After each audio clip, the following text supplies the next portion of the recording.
Hello മക്കളെ, welcome back to CMS creations.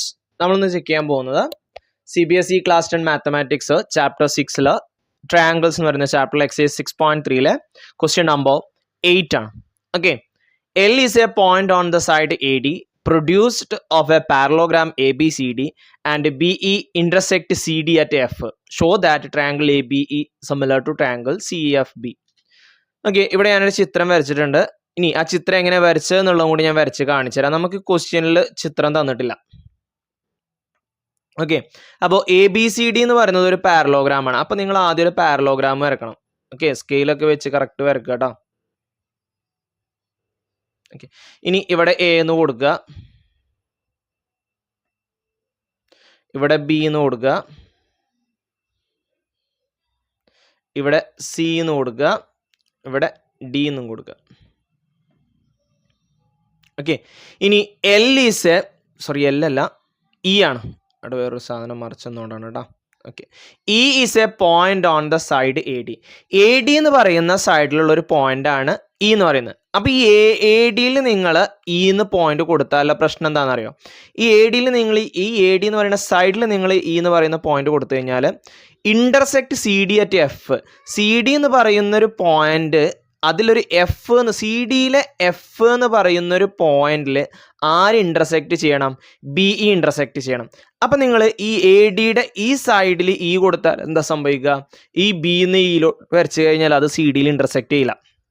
അപ്പം ഇവിടുന്ന് ഇങ്ങനെ ഒരു ലൈൻ വരക്കുക. ഓക്കെ, എന്നിട്ട് ഈ ADനെ അങ്ങോട്ട് നീട്ടുക. അപ്പം ഇവിടെ E വരും. കണ്ടോ, AD എന്ന് പറയുന്ന സൈഡിൽ തന്നെ അല്ലേ E കിടക്കുന്നത്. ഈ DC എന്ന് പറയുന്ന സൈഡിൽ ഇന്റർസെക്ട് ചെയ്യുന്ന പോയിന്റിന് F എന്ന് വരും. അപ്പോൾ ക്വസ്റ്റ്യൻ വായിച്ച് നോക്കിയിട്ട് വേണം നിങ്ങൾ ഫിഗർ വരക്കാൻ കേട്ടോ. ആ ഫിഗറാണ് ഞാൻ ഈ റൈറ്റ് സൈഡിൽ കൊടുത്തിട്ടുള്ളത്. ഓക്കെ, അപ്പോൾ AD എന്ന് പറയുന്ന സൈഡിലാണ് പോയിന്റ് പറഞ്ഞിട്ടുള്ളത്. അപ്പോൾ നിങ്ങൾ ADയിൽ പോയിന്റ് ഇട്ടിട്ടൊന്നും വരച്ചു നോക്കുക. പക്ഷേ ADയിൽ പോയിന്റ് ഇടുമ്പോൾ BE വരക്കുമ്പോൾ ADയിൽ E എന്ന് പറയുന്ന പോയിന്റ് കൊടുത്തു. ഇപ്പോൾ ഇവിടെ ഞാൻ മായ്ച്ച് കളയാം നമുക്ക്, പിന്നെ അപ്പുറത്ത് ഫിഗർ ഉണ്ടല്ലോ. ഇപ്പം ADയിൽ ഇവിടെ ഞാൻ E എന്ന് കൊടുത്തു കഴിഞ്ഞാൽ B എന്ന് ഞാൻ ഇയിലോട്ട് വരച്ചു, BE വരച്ചു. പക്ഷെ നോക്കിയേ, DC എന്ന് പറയുന്ന പോയിന്റിൽ BE ഇന്റർസെക്ട് ചെയ്തില്ല. DC എന്ന് പറയുന്ന സൈഡിൽ BE ഇന്റർസെക്ട് ചെയ്തില്ല. നമ്മളുടെ ക്വസ്റ്റ്യനിൽ BE എവിടെ ഇന്റർസെക്ട് ചെയ്യണം?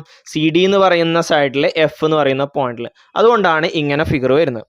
ഓക്കെ, ഇനി അതിന് പേര് കൊടുത്തിട്ടുണ്ട്. നമുക്ക് വേണ്ട ട്രയാങ്കിളുകളെ ഞാനൊന്ന് ഷെയ്ഡ് ചെയ്തു. ഏതൊക്കെയാണ് നമുക്ക് വേണ്ടി? ABE, ഈ വലിയ ത്രികോണം ABE, പിന്നെ CFB എന്ന് പറയുന്ന ഈ ചെറിയ മഞ്ഞ ത്രികോണം. ഇത് രണ്ടും സിമിലർ ആണെന്നാണ് തെളിയിക്കേണ്ടത്. വളരെ സിമ്പിളായിട്ട് നമുക്ക് തെളിയിക്കാൻ പറ്റുന്നതാണ്. ഈ ചിത്രം വരച്ചു കഴിഞ്ഞാൽ നമുക്ക് പെട്ടെന്ന് തെളിയിക്കാൻ പറ്റും. നോക്കിക്കോ, ABCD ഒരു പാരലോഗ്രാം ആണ്. അങ്ങനെയാണെന്നുണ്ടെങ്കിൽ opposite angle equal ആവില്ലേ?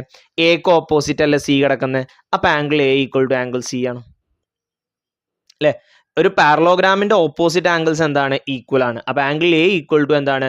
Angle C ആണ്. ഇനി ABCD പാരലോഗ്രാം ആണ്, അതുകൊണ്ട് തന്നെ AD പാരലൽ ടു BC ആണ്. AD ആർക്ക് പാരലൽ ആണ്?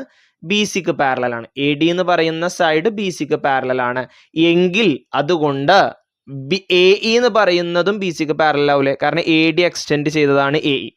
അങ്ങനെയാണെന്നുണ്ടെങ്കിൽ AEയും BCക്ക് പാരലൽ ആണ്. അങ്ങനെയാണെന്നുണ്ടെങ്കിൽ ഈ E എന്ന് പറയുന്ന ആംഗിളും ഈ CBF അല്ലെങ്കിൽ FBC എന്ന് പറയുന്ന ആംഗിളും എന്തായിരിക്കും? ഈക്വൽ ആയിരിക്കും. കാരണം എന്താ? അൾട്ടർനേറ്റ് ആംഗിള് അല്ലേ? അൾട്ടർനേറ്റ് പൊസിഷനിൽ കിടക്കുന്നുണ്ടോ? പാരലൽ ലൈനിന്റെ താഴെ, ട്രാൻസ്വേഴ്സലിന്റെ താഴെ. അപ്പോൾ പാരലൽ ലൈനിന്റെ മേലെ, ട്രാൻസ്വേഴ്സലിന്റെ മേലെ. രണ്ടിൻ്റെ ഓപ്പോസിറ്റ്, അതാണ് അൾട്ടർനേറ്റ് എന്ന് പറയുന്നത്. ഓക്കെ, അപ്പോൾ നമുക്ക് പറയാം angle E equal to angle FBC alternate angle ആണ്. അപ്പോൾ നോക്കിയേ, A എന്ന് പറയുന്നത് Cക്ക് ഈക്വൽ ആണ്, E എന്ന് പറയുന്നത് Bക്കും ഈക്വൽ ആണ്. അപ്പോൾ രണ്ട് ആംഗിൾ ഈക്വൽ ആണെന്നുണ്ടെങ്കിൽ AA സിമിലാരിറ്റി പ്രകാരം triangle ABE similar to triangle CFB. ഏത് സിമിലാരിറ്റിയാ? AA സിമിലാരിറ്റി പ്രകാരം ഈ രണ്ട് ത്രികോണങ്ങളും എന്താണ്?